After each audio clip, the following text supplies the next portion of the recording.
anybody familiar with active reading? Have you ever heard this term before? You've heard it in here if you've come to this class, of course. Active reading. Yeah. Okay. Well, I will tell you something. I had never heard of active reading until I came to Kaplan like 20 some odd years ago. And I learned about it in teacher training about active reading. And it actually changed my life. I went on to go to grad school after I started teaching for Kaplan. And I was like, man, oh man, this has changed my life. Because I think before I was more like, and sounding out like sort of every word and very worried. I wasn't like, absorbing everything if I didn't like drill down on every word. But active reading helped change me as a reader and even a test taker because I realized that if I just approach every passage sort of with a curiosity mindset, if I'm like, I wonder why he used that title. I wonder why he starts off with, however, I wonder why they added that extra example about that aardvark.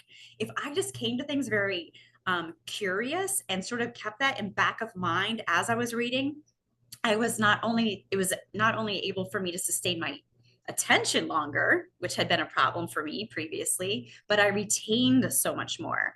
So active reading helps us like sort of ask questions as we're reading. And to go hand in glove with that, we also take a few notes as we're reading. And they're just little jotty notes. They're more just sort of like, so I can implement another sense, if you will, like the act of actually manually writing it out or taking notes online. Yes, I do know that this is an online test, but just that mechanism helps sort of reinforce what we just read and sort of acts as like a little, just like cheat sheet, if you will, or treasure map when we go back to answer questions. All right, we're in the PDF and we're like the second page in on the PDF. By the way, in regards to the PDF, not to like sell myself out here or have you go off on your own adventure, but the unique thing about the PDF is it has all the answers and explanations at the end of it. So even if in class, if you like hear me say it and even reach out to teacher Colleen about a question, but later on are sort of like struggling with like, why was it C? The explanations are in the back or at the bottom of the PDF, however you want to relate to the PDF. Okay, so more about active reading. So as I said, we're sort of asking ourselves questions and we're like, oh, piecing together like, oh, that's the main idea. We're looking for transitions and relationships and more on that in a minute. That might seem a little obscure right now. Like, I don't really know what you mean by that. Transitions probably, maybe not so much relationships, but we'll get into it, promise. The author's tone and purpose. If you can approach everything like, what are they saying and why are they saying it? Money, like not even just on the test, but like in life, because you're like, are you trying to inform me or are you trying to convince me? I look at the news that I watch now with a very like sort of different eye. I'm like, what are you trying to do to me? Right. And we do that here in the GED test. And that is because there are questions about it. That's exactly what we're going to be asked on the exam. All right. So the most important point of the passage is the main idea. I don't think that is new to anybody here. And then the rest of the entire passage is hopefully, if it's written well, is about stacking up those details and those examples to substantiate or support the author's main idea. Okay, they're going to like say something. You should be able to find it right in that first paragraph. And the rest of the entire explanation is just like sort of proving their point. Or hopefully, right? That's what we can expect from a well-written sort of a passage, if you will. It will be that way on the GED, promise you. Okay, so in order to identify a passage's main idea, we could do that, like what point is the author trying to make, right? And we can ask ourselves like, oh, like we can sort of look through the topic sentences of each paragraph and figure out like what's going on there. Because again, all of those extra paragraphs are there just to sort of reinforce or to support that main idea. And then we can look at the paragraphs as a whole, right? We can sort of piece them together. Like this talked about the aardvarks, this talked about pandas, this talked about alligators. And then I'm like, right, they're talking about endangered animals at the zoo, right? This is a plea for us to give money. So we can piece together sort of all our notes that we've taken, those really quick notes that we jot down on each paragraph to figure out what the entire passage is all about. Okay, so lots of clues are baked into the passages that we read for GED. and might I say, anything else we read in life, be it a novel, a Newsweek article, an editorial in the paper. Okay, transition words are another one of those big clues. And these are like, whew, these are worth a lot of money when I say when you're trying to figure out what the heck is going on, especially when we're sort of reading quickly. I find myself, I'm like reading, and then I'll be like a however. However will stop me in my tracks as a reader. However, but something that signals like a contrast. And we'll go over some of what those clues look like. I'll ask for your help when we do that. But it does stop me from reading because I'm like, wait a minute. And it actually at that point, I'm like, okay, what have I read up to now? And like, I'm going to see a shift, or that author would never have used that word, right? Okay. So contrast words tell me that something different is about to happen. Can you guys tell me what some contrast words are that you guys have come across? Maybe some of your favorites, if you have such a favorite, you have such a thing as a favorite contrast word. I gave up one. It's like, however. Whenever I see however, I'm like just breaks. Although, yeah, but yes, but yeah, yeah, however, right? Oh, moreover gives me more. Yeah, that doesn't necessarily signal a contrast. It sort of like amplifies it, but I can tell where you're going with that. Absolutely. On the other hand, ooh, that's a good one. Yeah. Despite, on the contrary, good. Yes, good, good, good. By the way, if you join us for the next module after this one, where you guys are going to learn about like how to write the extended response, these are all things that you're going to want to be doing yourselves when you are formulating your own answer. Okay. Anywho. Yeah, we don't see that too often on the GED, but that is a good one. That is definitely a good one. Okay, so you'll see in your PDF and here on the slide that we've named a whole bunch of them already in the chat. So we've done the work already, right? Though, despite, however, yet, yes, well done, well done. Okay, so we are trying to figure out what is the author contrasting right there. And if I was a betting woman, which I am absolutely not at all. But if I was, I'd be like, oh, it's probably going to be on the GED. They're saying, did you pay attention? Did you not just get like the crux of what was said, but are you showing those times where the author changes position? All right, coolio. All right. Now we're going to talk about cause and effect. So some of the things that were coming in there form different relationships. Okay. I like the anywho. Sorry, that one, I've never seen that before in the chat. That was hysterical. All right. So sometimes we're going to go ahead and see words that signal a cause and effect relationship. So it's like, I was headed outside to get a suntan. Like, that's not even a good example because I can't even get into suntan mentality here. Let me continue on with the slide. It's like, here's one, but I'm like, it is like 13 degrees out and I can't feel my feet at the moment. So I was like, I can't even get my mind there.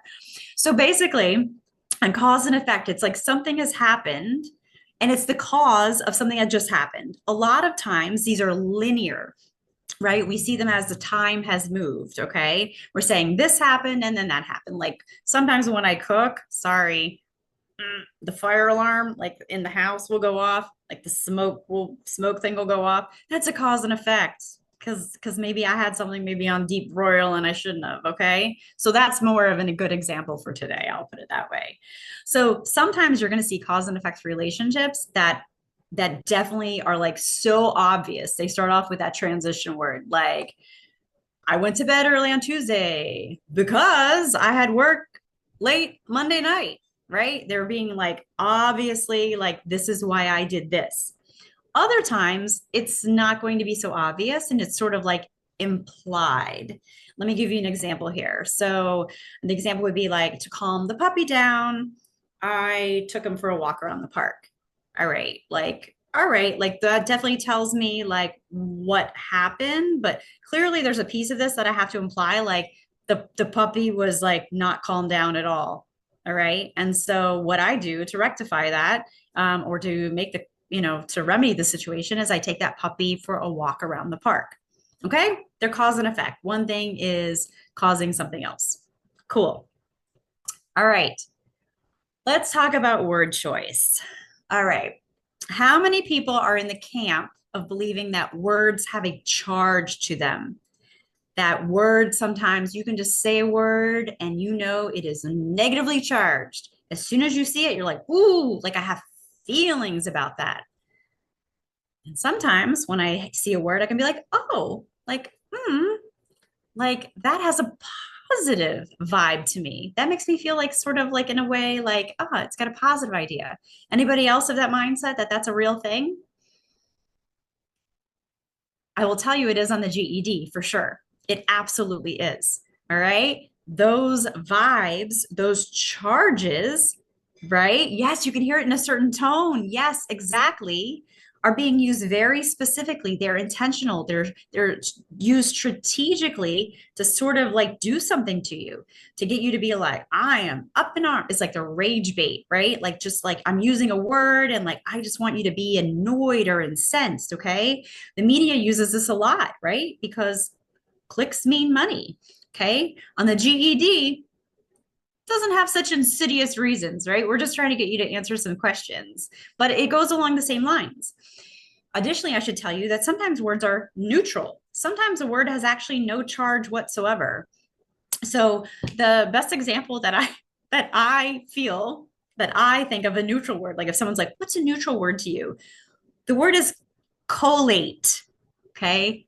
Collate. And it's like on the copy machine, like there's a function about collating, and it simply means like, do I want, if I'm making 3 copies, one full set of my copy, like to go in the first tray, the second tray, and the third tray? Collate. Like it's neither negative nor positive. It only sort of has a meaning for me, sort of if I want something collated and it didn't do it.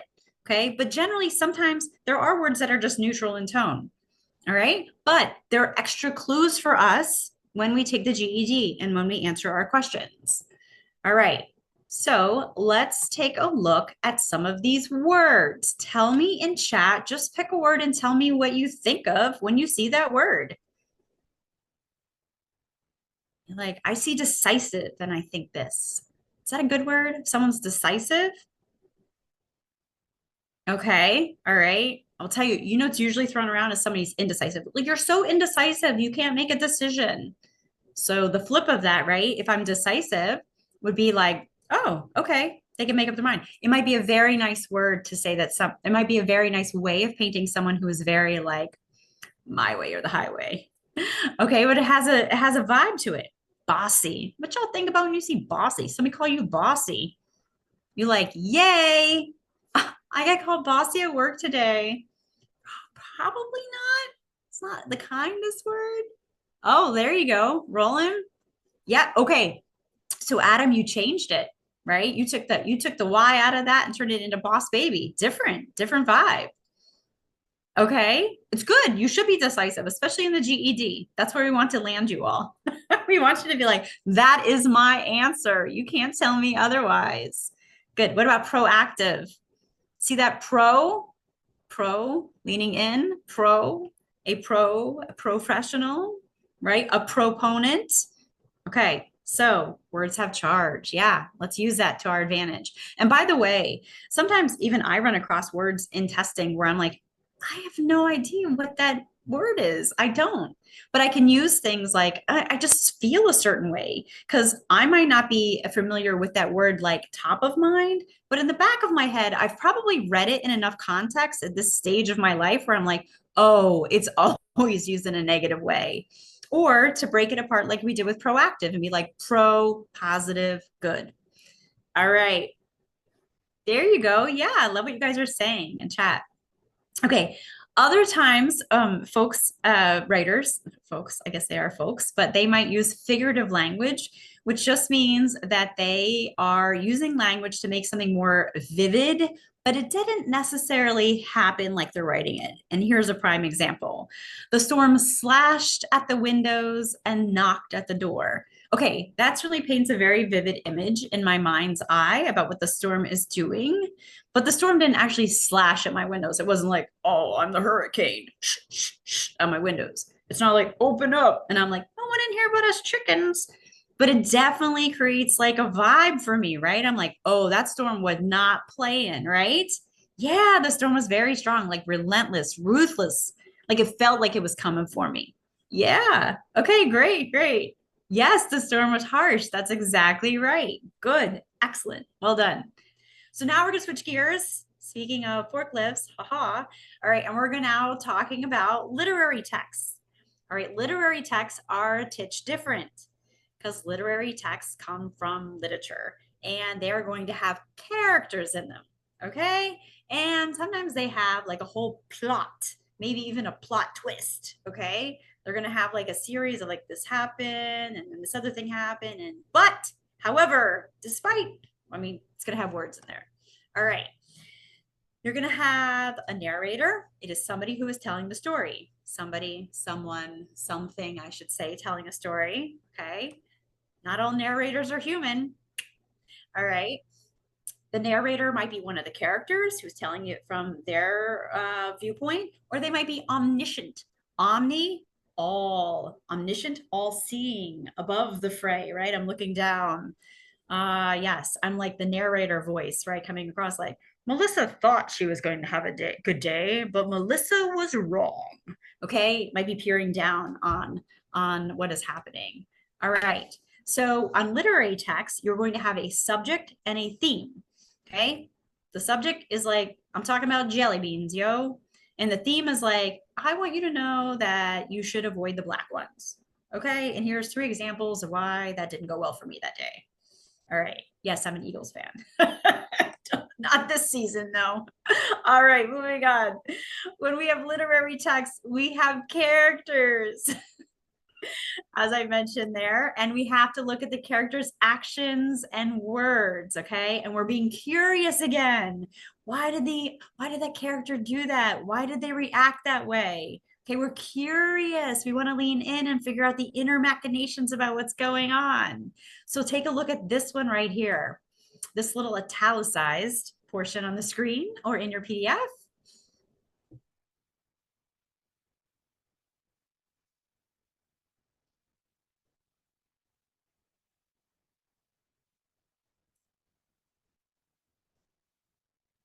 Is Axel Olsen a good dude? Or do these characters think he's a good dude? Yes, they do. And Katrina is elated. Uncle Paul is visibly pleased. They compare him to a lion that they will kowtow to. They'll be like, be reverent to. You know what I'm saying? Yeah, they're super excited. I'm not going to lie. When I first started reading this, I was like, who is this creep? Right? I was like, ew. Like automatically, I was like, ew. But then I was like, oh, wait, no, the characters like him. Okay, I'm coming around to Axel. Okay, because the story told me so. They explained how I should be feeling as a reader. Yes, important. Oh, I love this, or at least thinks he is, right? It might be a plot twist, right? Axel turns to be some shyster who like shows up with some watercolors and like, yeah, we don't know when they go out shopping, like suddenly someone else is using their credit card. We don't know. Oh, we're so jaded. All right, moving on. Okay, so like we already said, we think that Olsen is somebody of some magnitude, somebody who's important. Okay. The plot is what is happening in the story, and understanding the order is very important in the plot. So take a look at this piece here that's in italics.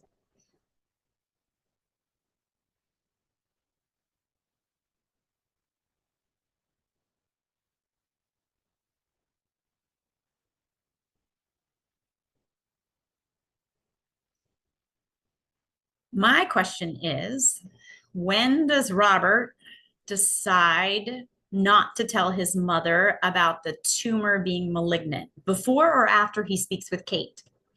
What would you say?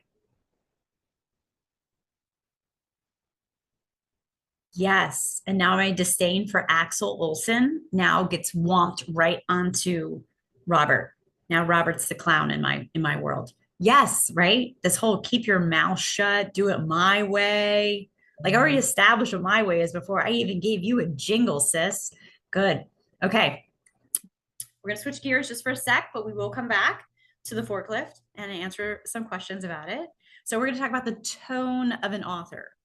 Okay, tone is not something that is directly stated. I don't come out and say, in this next bit, I'm going to be very academic and professional. Okay. But I can tell, right? I know this. I know this when I'm writing it. I know it when I'm reading it. Okay. I just know it's because of the word choice I use, sometimes even my punctuation, how I am choosing to express myself. Okay. How even I start it off. Okay. If I'm like, Dear teacher Colleen, she's like, what? Instead, I'm like, hey, Colleen, right? I'm texting her. Different vibes, right? Different, like, what? Like, all right. So let's take a gander at this one. What's the vibe when I read this? What you feel if you're reading this?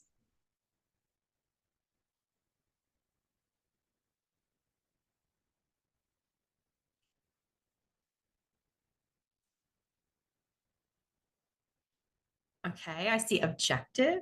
I see formal. You see formal bot. Okay. Oh, cool. You mean like not they're not warming to you. It's like aloof, right? It's sort of like you're there and I'm here. If I read this, I don't think I'm getting that job. Okay.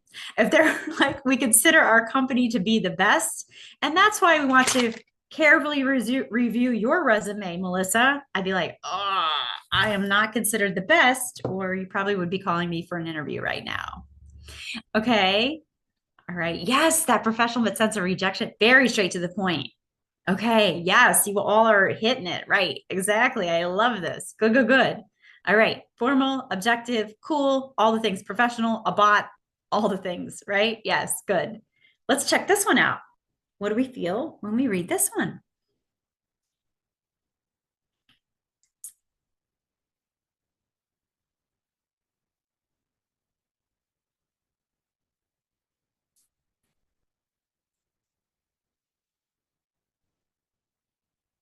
Yes. Very emotional, right? Yeah, it might be the review of a theater performance, but I can feel this one in my chest when I read it. Right? Just reminding me of my father, of the brevity of life, how easy it is to waste our lives, right? I'm just like, it touched me, man. It was better than cats. All right, good. Yes. Emotional and awed. Like this man is like in awe of like this man's performance, like how he was able to convey that. That was like powerful. Good. Yes, good. Very different things, right? Very different things. One makes me not go want to work for a company. One makes me want to go see Death of a Salesman. Okay. Especially with Dennehy in it. Okay. All right. Good. Good job on that one. Okay. Now, on the GED RLA test, you are going to have at least one of your passages that's going to be informational and or nonfiction. And they could be nonfiction and informational. It could be one and the same. Okay. A little bit drier. Okay. We just had a very informational text. It was in the form of the forklift steering guide. Okay. So these will, look like they just came out of a document that you might encounter like at the workplace, like the forklift steering guide, okay, or a memo or a letter, formal, okay. Sometimes we do take them right out of a nonfiction passage, like of a memoir, if you will. All right, but the bottom line is, ooh, let me see, I'm clicking only on the pictures. There we go.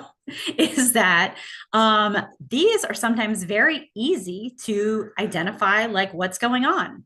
Okay. There's not a lot of like implied hidden meaning on the forklift steering guide. I'm not like, what do they mean about I might not wind up in the same place that I started? What does that mean? Right? They're just telling me like, boom, this is it. So for that reason, like you should sort of be like, yay, it's a nonfiction informational passage. I'm so excited. The main idea will be pretty obvious. Transitional words are probably like right there in front of you. Those are very key details because I'm doing something very targeted. Okay. I'm just trying to convey this information. I'm not trying to explain how it made me feel or what the pizza tasted like or how wool socks make my feet feel. Like it's just obvious. And the author's tone is pretty easy to come across too, because there's not a lot of options for an author's tone when you're dealing with a nonfiction or informational passage. All right. As a reminder, this is something I know you already know in your heart and soul. Okay. Every nonfiction text has a purpose. Okay. It is the reason that the author sat down to write. Once upon a time, there was no forklift safety guide. But one day, Bob came into work and they said, Bob, we've had too many accidents. We're going to need for you to sit down and write a safety guide. And he did. Okay. So when we have these authors of nonfiction or informational texts, they are doing a couple things. They are telling us something that has happened, usually very much in order. This happened and that, lots of cause and effect clues when we see this. Okay. They're trying to inform us so that we don't lose our lumber payload because we went the wrong up the hill, down the hill with where the weight was on our skid steer. Okay. I'm trying to persuade you. I would like for you to be safe and mark off enough area so that you can turn around in the warehouse, right? All right. Okay. Okay. And maybe even entertain you. Okay. Maybe, perhaps, alas, we can only hope. Okay. But the bottom line is all of these things are very much interrelated: purpose, tone, and main idea. And you probably have an idea, or you can think of an idea in your head of when you've read something before where someone maybe was a very like serious sort of thing, but someone was trying to like insert humor, like maybe where it didn't belong. And you're like, why is that in there? You can tell when the vibe is off. Okay. Which means that when you write your own passages, you want to make sure everything is on point. If it is supposed to be very, at top here, very cold, sort of not cold, but just very directive sort of memo, you want to have a very specific purpose outlined at the top. You want to have your tone, your word choices, your main idea all in alignment with that. All right. So just a little reminder here, if the purpose is to inform you, the tone should remain very neutral because I'm just a giver of information. I'm just trying to pass it on to you. If the purpose is to persuade you to do something, then I'm going to use those other charged words, positive or negative, depending on what I'm trying to do to you. All right. Awesome sauce. Okay, we are at the opportunity to excel. We're going to do question number 1 together, and then I'm going to go ahead and turn you loose, and you guys will be able to answer in a poll. But for now, let's try this first question together. Now, what I always recommend when I teach this is to, as soon as I first read a question, is this part that I have shaded out, pretend that shading is much darker than it is, and you can't just see through it like that. Pretend it doesn't exist there. When I read the question, I should just stop at the question. I really should not continue on and start reading all the answer choices. And I will tell you why. Because my mind does not technically differentiate between legit passage that I just read about the forklift safety guide and all of these little answer choices. And so I start putting this information in like, I just read this information. It is much better for me as I progress through all the questions I'm going to be asked, if my mind stays just very focused on only the forklift hiring guide. As such, I don't want a lot of extraneous wrong answer choices floating around in my cerebral soup. Okay. Because then I'm like, was that a bad answer choice from question 1? Or did I read that in the forklift safety guide? I'm not sure anymore. So I like to, when it's a paper test, put my hand over the answers. And on this, just look at the top part. I only focus on the question. Which of the following best describes the author's purpose? Here is where my notes pay off because I can just look at my notes and be like, oh, I got this. And I make a prediction in my mind. I get an idea of what I am looking at in my mind before I ever go looking for it in the answer choices. And at that point, it just becomes an opportunity to match things up. Okay. So let's look at the notes we took together. We came up with together, right? Forklift is not a car. Steers from the rear. I need a bunch of clear aisles. I need a bunch of space when I'm driving one of these things. It's not a responsive, so don't go fast. There's incline issues, right? You got to pay attention. And load impairs view. Be careful before you start driving this thing. Can you see over the lumber? Is it behind you? Is it going to mess you up when you're looking behind you? All right. So the author is telling us, be careful, beware. a whole forklift has all kinds of issues, and here's how we go about making sure they don't become issues for us. And I have to call that Allstate man. Okay, so get an idea in your head of what you're looking for. You can take it from all that stuff I just said, and then let's go look for the right answer. Miguel, you bring up a brilliant point. The title of the passage was what? Do you guys remember? What's the title of the passage? Safety. They told us what it was excerpted from, right? Yeah, from the forklift safety guide. Why do I keep saying hiring? Like I'm hiring a forklift. I don't have any idea. Yeah, safety and forklift driving. Good. Yeah, exactly. Okay, so let's go ahead and take a look at the answer choices. And all I'm doing is I am matching up the prediction in my head with the correct answer. Okay, I'm trying to go down it. I'm like, is it A? If it's not A, gone. Okay, if it's not B, gone. Go ahead, write in chat, and when you find the match to your prediction, just put it in chat for this time. I know many people are like, don't put answers in chat. For this first one, we absolutely can. Good, good, good. Yes, yes. Good, good, good. It is. Yes, good. You guys are on it. Yes, that's exactly right. It is C. Okay. Let me tell you where you're going to see wrong answer choices when you come up upon a what's the author's purpose or what's the main idea. Wrong answers on GED, RLA, okay, and in like the GED and the SAT, like lots of standardized tests. Wrong answer choices will just draw from a little example, like a piece of the pie. But remember, when we're talking about the author's purpose, it has to cover the whole enchilada. Okay, we have to see the author's purpose in like every single paragraph. It all adds up. It's rowing all in the right direction. One main purpose, one theme, right? Good. C is the correct answer. Well done. Well done. Well done. Okay, we're going to continue on with your amazing success. We're going to put up a poll. Teacher Colleen will grab that. She's amazing. She does all the levers behind the scenes, which helps me out so much.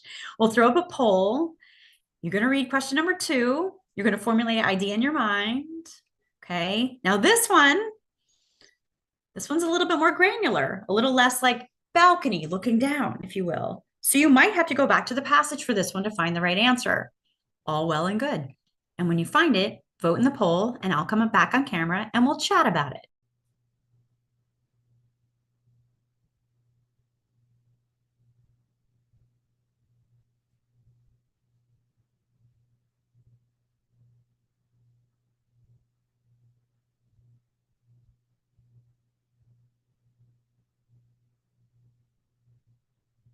All right, everybody.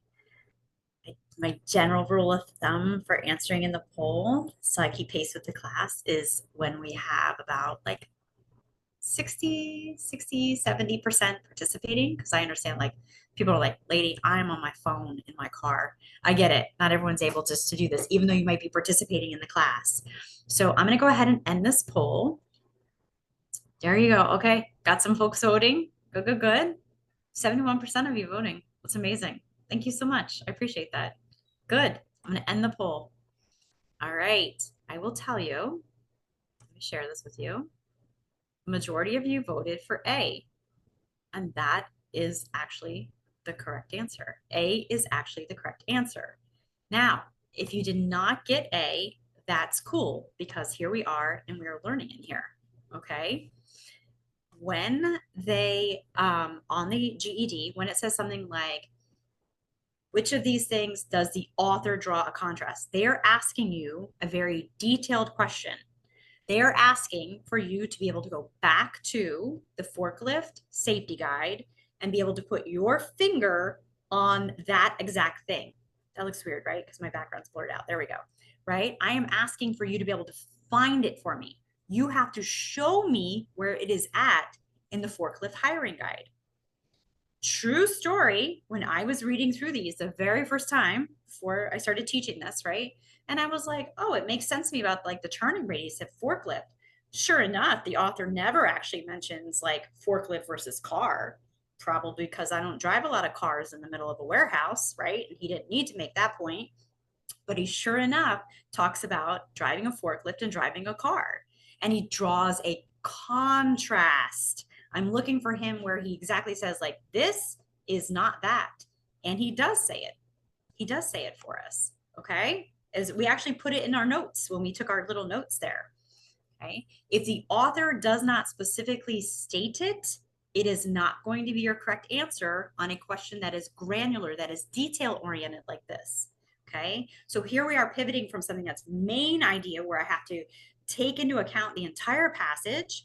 And on a question like this, where I'm like going very like, I'm landing the drone on a very specific spot on the map, right? I'm like right there, I can point to it. Okay. I can tell you what paragraph and what line. So if that doesn't make sense, reach out to us, okay?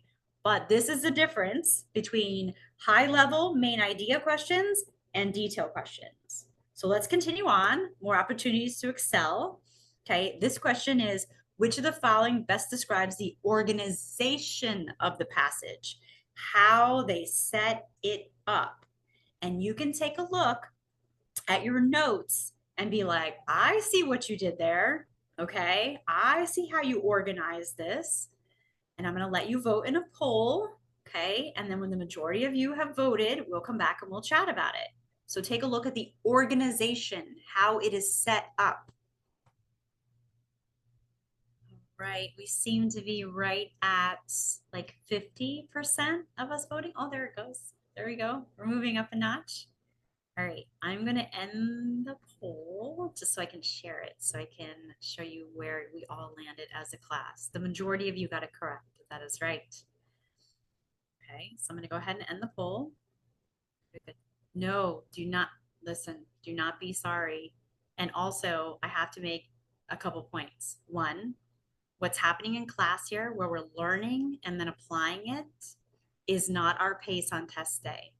Okay, never conflate the two. Never think like how fast you're moving in class has anything to do with how you'll be on GED day, because there's other things that play on when we're testing for real, right? Got that, like, we're moving, we're game face, we got the Rocky theme playing in the back of our head. We're like, yeah, game face.